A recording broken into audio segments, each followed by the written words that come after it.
Assalamualaikum warahmatullahi wabarakatuh. Ketemu sama saya lagi, kata Pak Ahmad. Nah, kali ini buat rekan-rekan yang lagi pusing ya, lagi bikin proposal gitu. Karena kalau kita bicara proposal biomedis ya, untuk di level pasca sarjana misalnya, itu kan ada istilah-istilah yang sebetulnya kadang-kadang memang tidak lazim kita gunakan.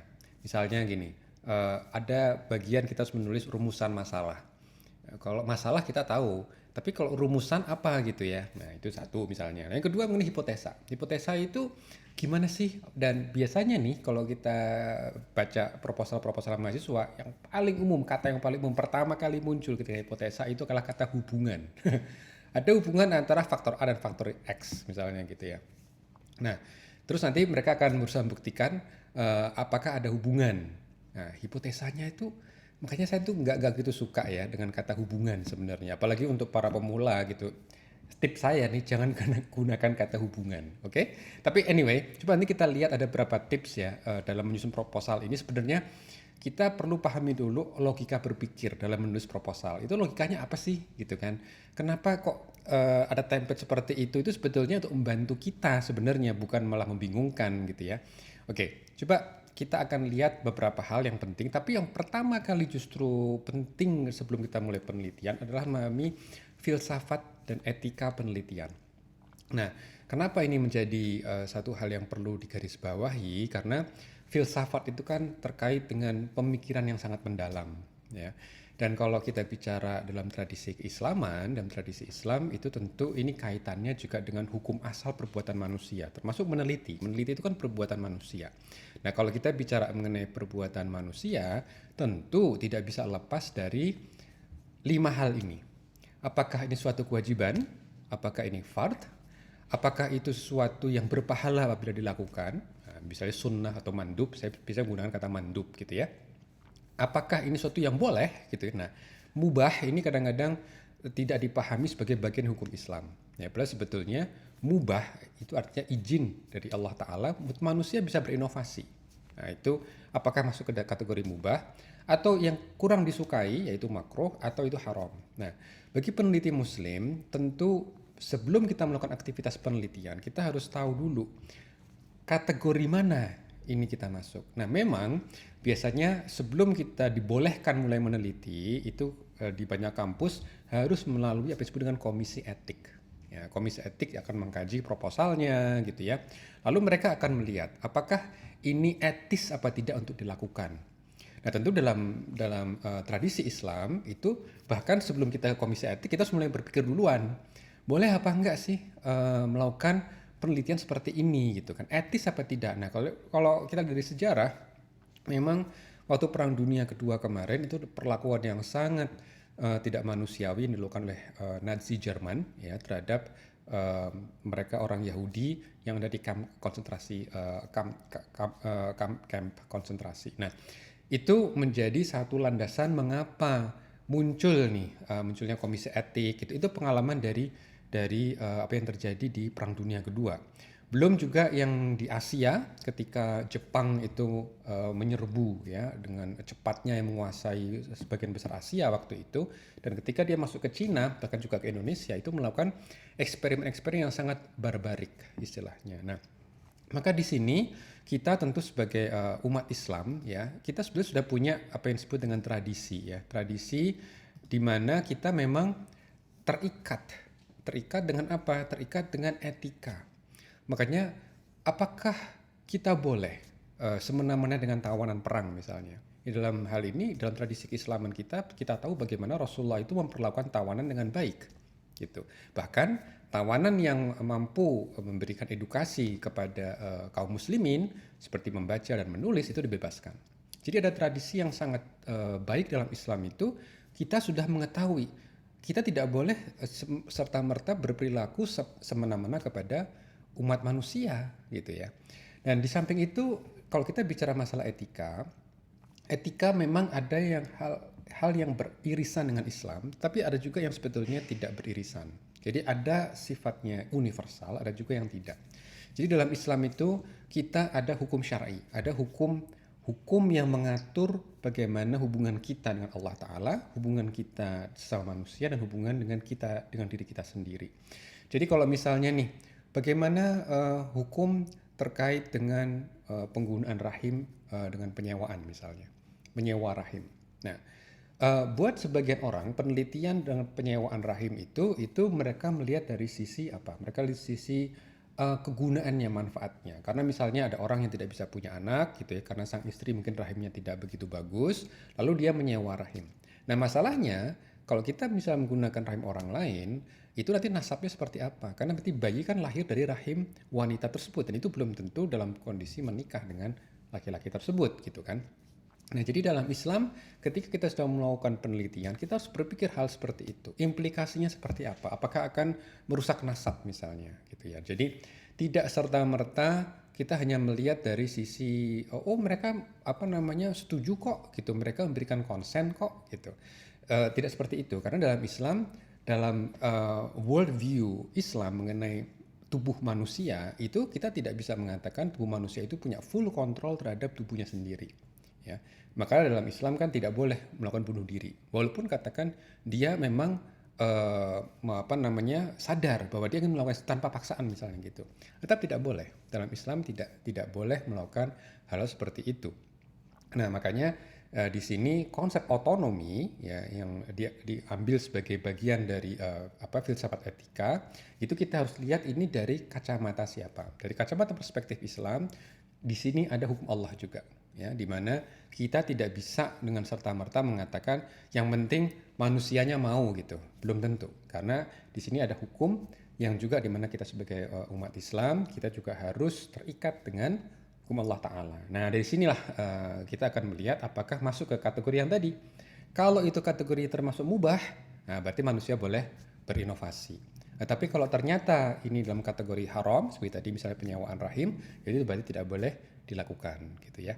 Nah kalau misalnya ini penting sekali, umat ini manusia sangat membutuhkan, itu bisa menjadi wajib dan ini akan berlaku kepada mereka yang memiliki kapasitas dan kemampuan untuk melakukan penelitian.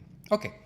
Nah, setelah kita bereskan mengenai masalah etika tadi itu, bahwa apa yang kita lakukan juga nanti sejalan dengan Allah dan Rasulnya itu bolehkan gitu ya. Lalu tentu kita bisa mulai menyusun proposal. Nah, kalau kita bicara menyusun proposal, yang tentu pertama kali adalah identifikasi masalah. Makanya peneliti itu secara hakikatnya adalah orang yang mencari masalah, ya, mencari masalah. Masalah untuk apa? Untuk diselesaikan tentunya ya, bukan mencari masalahnya untuk provokasi, hanya supaya jadi terkenal, banyak likes gitu ya, hanya untuk bikin konten misalnya, enggak. Kita tentu harus namanya identifikasi masalah. Nah, di sini yang sedikit saya agak berbeda pendapat dengan istilah rumusan masalah. Ya, saya sendiri tidak begitu menyukai kenapa masalah itu dirumuskan. Bagi saya sederhananya masalah itu untuk dikenali, untuk diidentifikasi. Nah, ini yang kuncinya di situ. Jadi sebetulnya kalau kita mau meneliti tentu kita harus punya masalah dulu. Ya, kalau misalnya masalahnya nggak ada ya cari masalah. Itu masalahnya apa. Jadi ini satu hal yang menjadi pertamanya gitu. Nah tinggal kenapa masalah ini kita pilih, kita identifikasi. Nah mungkin tadi karena kita perlu solusi, karena kita harus cari jalan keluarnya, karena ini menyulitkan hidup kita misalnya gitu. Nah itu makanya kita identifikasi dulu masalahnya. Nah ketika misalnya masalah sudah diidentifikasi, tentu baru kita mulai bertanya pertanyaan penelitian atau research problem yang dimaksud itu adalah kita mulai berpikir, oke, masalah ini muncul karena apa? Gitu ya. Jadi sekali lagi kita harus fokus pada masalahnya ya, masalahnya. Nanti kita akan exercise contoh-contohnya. Jadi pertanyaan penelitiannya apa? Jadi setelah kita identifikasi masalahnya, kita langsung bertanya kira-kira kenapa sih ini muncul gitu ya. Nah, kalau misalnya kita sudah mulai bertanya itu, baru kita mulai disebut dengan merumuskan hipotesa. Jadi hipotesa itu diformulasi. Ya, kita akan mulai memformulasi hipotesa. Nah, di sini mengenai hipotesa ini juga menarik gitu ya. Karena apa? Karena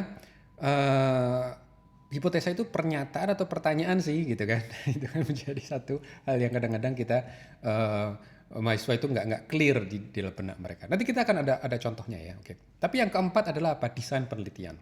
Jadi desain penelitian itu adalah cara kita bagaimana secara sistematis untuk mencari solusi dari pertanyaan penelitian tadi dan menguji apakah hipotesa kita sudah benar atau belum gitu ya. Nah, setelah kita mendesainnya, nah memang desain penelitian itu kalau di biomedis emang bisa sangat rumit gitu ya. Nanti ada namanya cross seksional, ada observasional, ada eksperimental, dan kadang-kadang mahasiswa itu seakan-akan hanya menghafalnya saja, tapi tidak paham konsepnya. Tapi kalau paham konsepnya, insya Allah nggak gitu sulit. Lalu yang terakhir tentu kita harus menganalisa. Jadi setelah data itu keluar gitu, karena di sini kita mau menganalisa. Eh, Bagaimana dengan hipotesanya? Jadi setelah data itu muncul gitu kan, lalu kita akan uji hipotesa kita. Datanya mengatakan apa? Apakah datanya bertentangan dengan hipotesa atau konsisten dengan hipotesa kita, dan seberapa yakin hasil kita itu untuk mengatakan kesesuaian atau ketidaksesuaian dengan hipotesa. Nah, disinilah pentingnya bahasan. Karena dalam pendidikan, yaitu dalam pasca sarjana misalnya ya, konsep penelitian itu memang kunci. Ya, itu yang membedakan antara S1 dan S2 S3. Itu adalah di bagaimana seorang mahasiswa itu mampu mendesain penelitian, mampu bertanya, ya. Karena apa? Masalahnya itu tantangannya itu bukan untuk bisa menghasilkan penelitian yang mampu bisa memenangkan hadiah Nobel. Itu bukan. Tujuan kenapa kita mentraining mahasiswa pasca itu untuk meneliti, itu minimal mereka paham bagaimana cara bertanya, bagaimana mereka memformulasikan hipotesa, bagaimana mereka bisa menggunakan metode yang tepat untuk membuktikan atau menolak hipotesa itu sendiri.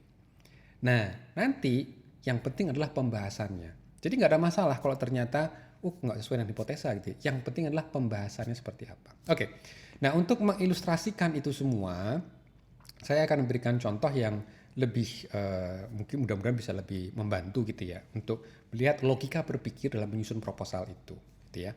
Oke, jadi tentu ini ada masalah. Ya, masalahnya apa? Masalahnya kita lagi mau berangkat ke kampus gitu kan, tahu-tahu mobilnya kempes gitu. Jadi masalah di sini state yang obvious gitu ya. Jadi kita bisa menarasikan gitu ya bahwa untuk pergi ke kampus orang perlu menggunakan moda transportasi gitu kan. Dan moda transportasi itu ada yang menggunakan ban, ada yang menggunakan rel gitu kan.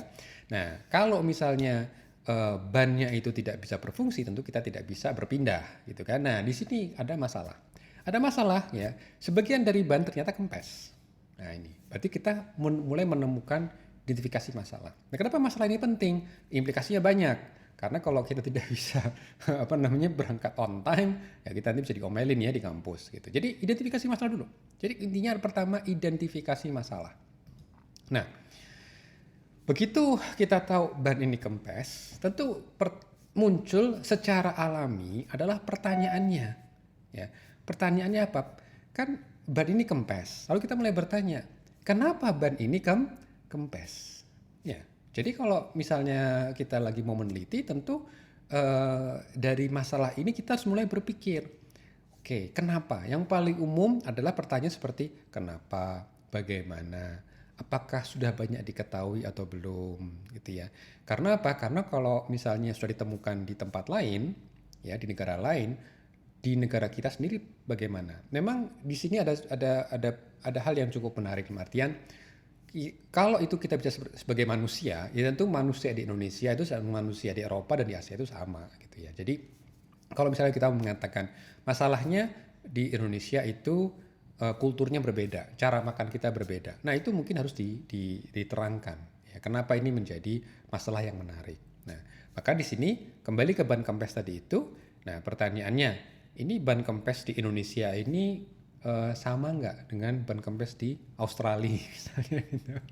Nah, berarti kan ketika sekali pertanyaan, ban kempes ini kenapa kempes? Bagaimana dia kempes? Itu pertanyaan-pertanyaan paling mudah lah, pertanyaan mengenai kenapa dan juga bagaimana.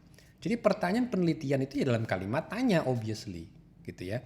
Jadi setelah kita tahu masalahnya, kita langsung bertanya. Jadi ini sebetulnya menjadi hal yang krusial. Ya, jadi salah satu kesuksesan, bukti kesuksesan dalam training penelitian itu adalah mahasiswa mampu bertanya penelitian. They can ask good research question. Ya, research question itu yang intinya sebetulnya gitu. Nah, apa yang dimaksud dengan good research question? Good research question adalah pertanyaan yang bisa menghasilkan hipotesa yang bagus. Oke. Nah, ada juga pertanyaan yang kedua misalnya. Kalau tadi misalnya pertanyaan penelitiannya, kenapa ban ini kempes gitu ya? Nah, itu kan bisa apakah mungkin karena ada paku misalnya gitu ya. Apakah ada paku yang menempel? Ya, kalau misalnya kita bicara yang pertanyaan pertama misalnya gitu, apakah memang ada paku yang menempel? Ini pertanyaan yang sebagai apa namanya kelanjutan dari pertanyaan mengapa tadi itu ya. Nah, lalu kita mulai bertanya, apakah ada paku yang menempel? Nah, pertanyaan penelitian yang kedua adalah jangan-jangan ada yang usil gitu ya, ada yang mengempeskan ban itu, ya kan? Jadi dia tidak menggunakan paku, tapi dia cukup ini aja apa namanya di pentilnya itu kan dicopot, dia tekan sehingga udaranya keluar, kempes ban itu. Yang kita tahu kan ban itu kempes, tapi kan bagaimana? Bagaimana itu kempes? Nah, kita langsung bertanya, apakah memang ada yang mengempeskan ban? Ya kan? Jadi pertanyaan pertama tadi apa? Apakah ada paku ya atau benda tajam gitu kan? Kita bilang paku misalnya. Yang kedua, apakah ada yang mengempeskan ban? Itu pertanyaan penelitian. Nah, dari pertanyaan itu akan muncul apa yang disebut dengan hipotesa. Nah, hipotesa ini sebetulnya adalah pernyataan sementara, ya kan, untuk menjelaskan fenomena yang kita teliti, yaitu ban kempes. Dan ini formatnya bukan pertanyaan, ya rekan-rekan sekalian. Jadi kalau hipotesa itu selalu dalam bentuk pernyataan, ya, bukan pertanyaan. Karena pertanyaan itu nanti di pertanyaan penelitian. Kan kita udah tanya tadi, apakah ada paku? Apakah ada yang gembosin?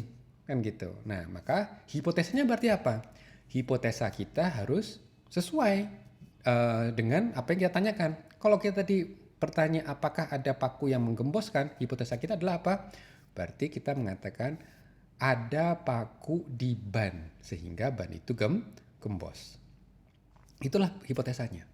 Ada paku di ban kita. Nah, kalau yang kedua tadi apa? Apakah ada yang menggembosi? Hipotesanya berarti apa? Hipotesanya akan berbunyi ada orang yang menggembosi ban.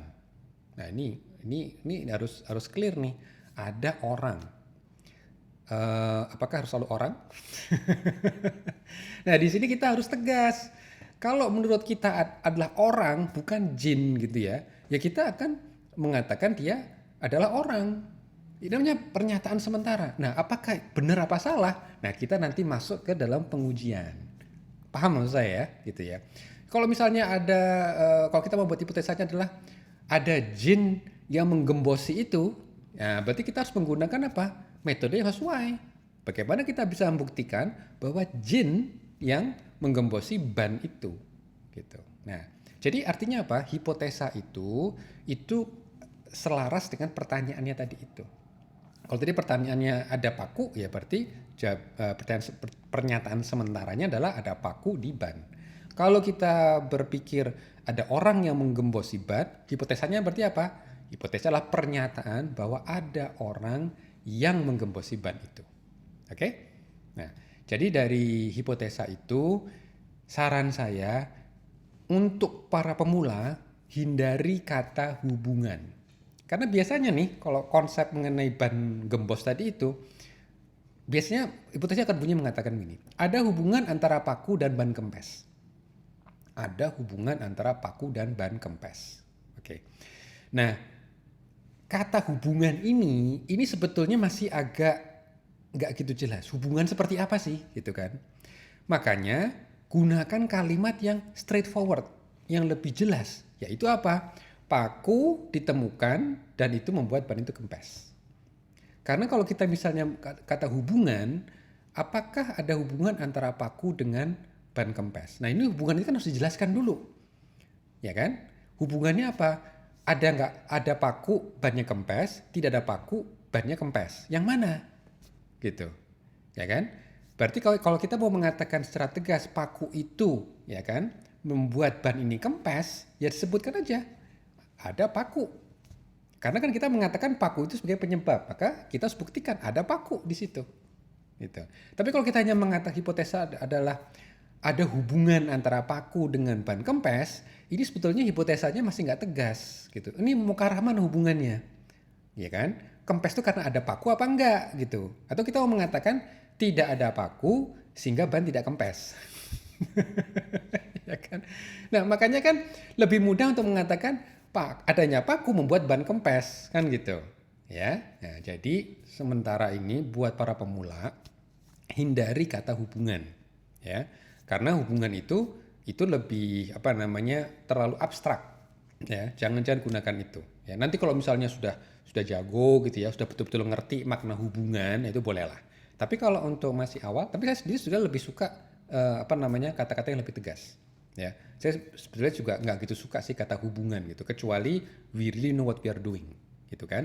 Oke. Jadi itu tipsnya ya, kalau kita bicara hipotesa, itulah pernyataan bukan pertanyaan. Yang kedua, hindari kata hubungan.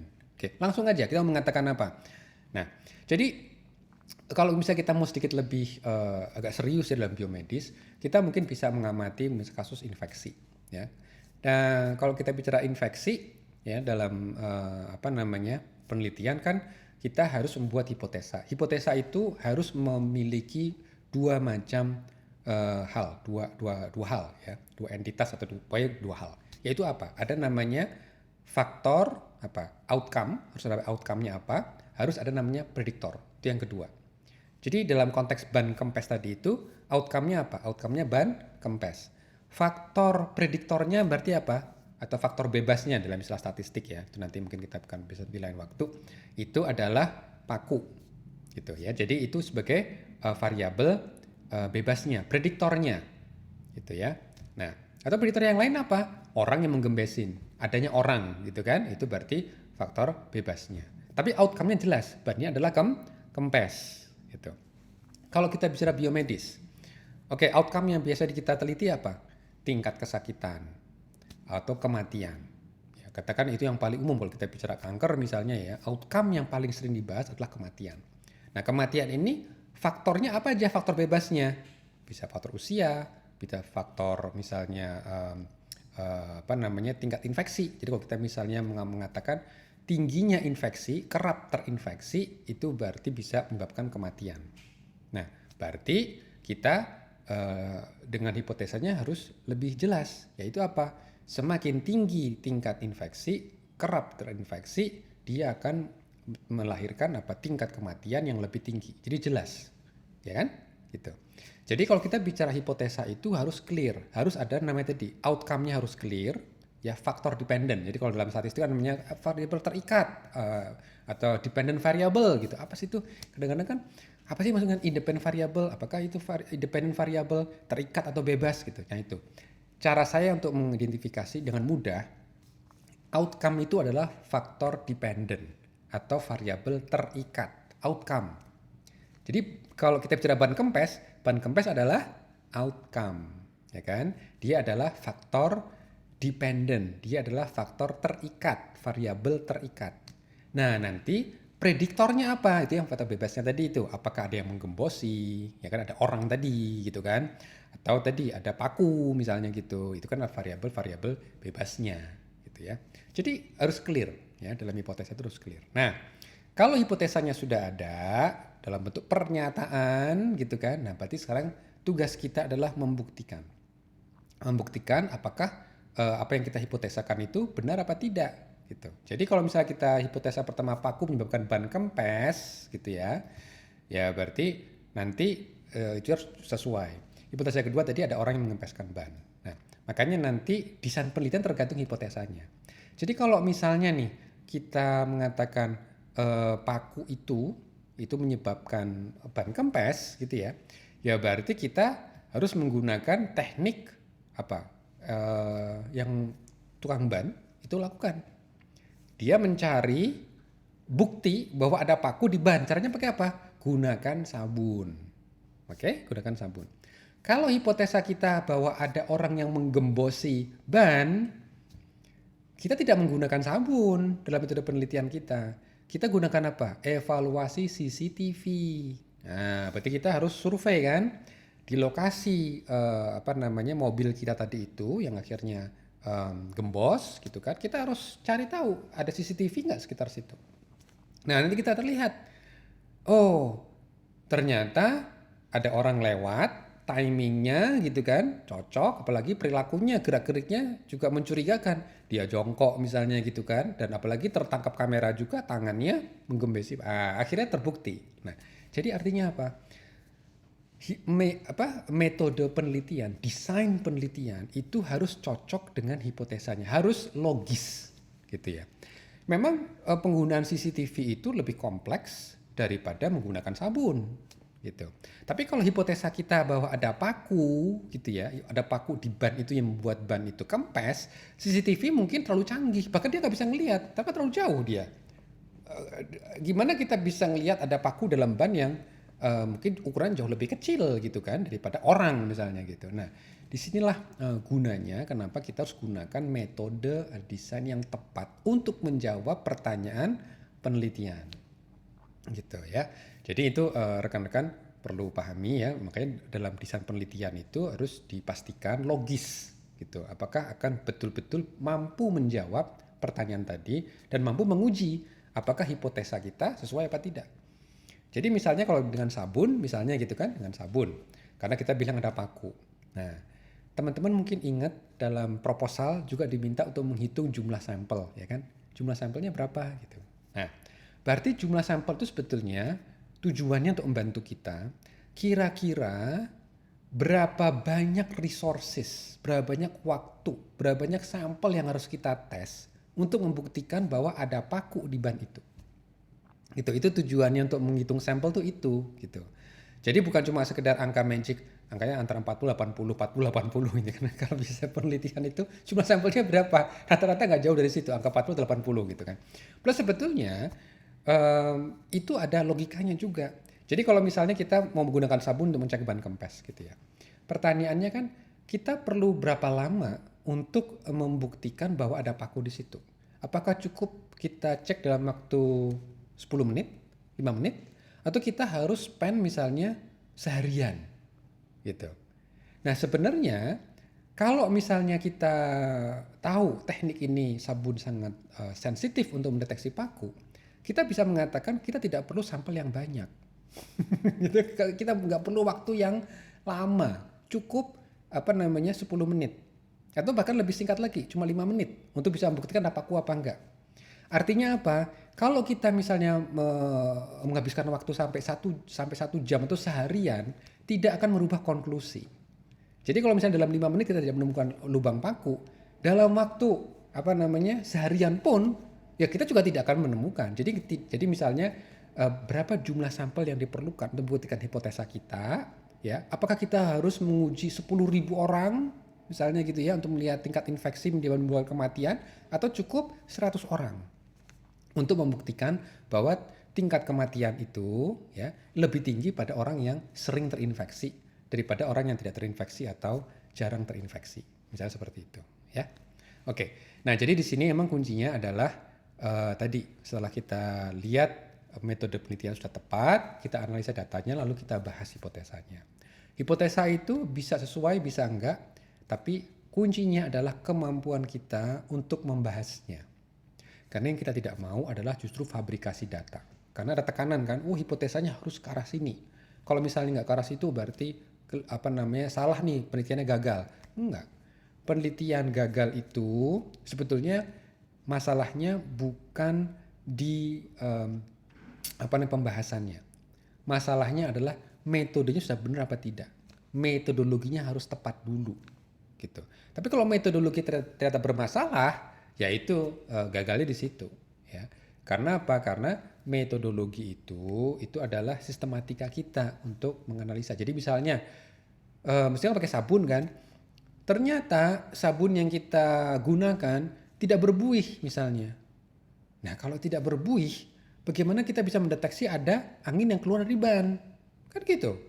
Nah itu kan berarti ada masalah teknis kan. Nah itu itulah gagal. Berarti salah pilih sabun gitu kan misalnya gitu. Jadi kita harus tepat untuk memilih sabun yang tepat. Atau salah metode. Hipotesa kita adalah mendeteksi adanya paku di dalam ban, tapi kita gunakan CCTV. Artinya sudah mahal gitu kan, canggih gitu kan. Ternyata apa? Ternyata nggak bisa, tidak bisa membuat kesimpulan karena keliru gitu ya. Jadi harus gunakan metode yang tepat. Nah, kalau ternyata hasilnya tidak sesuai, nah kita akan bahas. Ternyata setelah kita udah gunakan sabun yang tepat, kita tidak menemukan ada indikasi paku, gitu kan? Nah, berarti mungkin bukan karena paku, ya kan? Nah, disinilah mungkin siapa tahu ada hipotesa yang kedua, yaitu ada orang yang menggembosi, gitu ya. Nah, setelah dipikir-pikir, oh iya, jangan-jangan memang dari dishub gitu lah. Itu kenapa? Ya salah kita sendiri, parkir tempat yang seharusnya nggak parkir gitu kan. Jangan-jangan kesalahan kita salah parkir gitu ya. Nah, jadi itu rekan-rekan sekalian, itulah di sini pentingnya kita untuk memahami ya. Penelitian itu sebetulnya alami kok. Itu cara kita manusia itu untuk menyelesaikan masalah. Tapi yang terakhir ya pesan saya kalau sebagai orang Islam, tentu aktivitas kita juga terikat dengan hukum syara gitu ya. Ini apakah memang masuk kategori yang mana nih kita? Jangan sampai kita justru melakukan penelitian yang justru itu haram, ya tidak boleh gitu ya. Karena apa? Tentu kan kita ingin juga melakukan penelitian yang bermanfaat, tidak cuma bagus, tapi juga nanti bermanfaat dunia dan akhirat.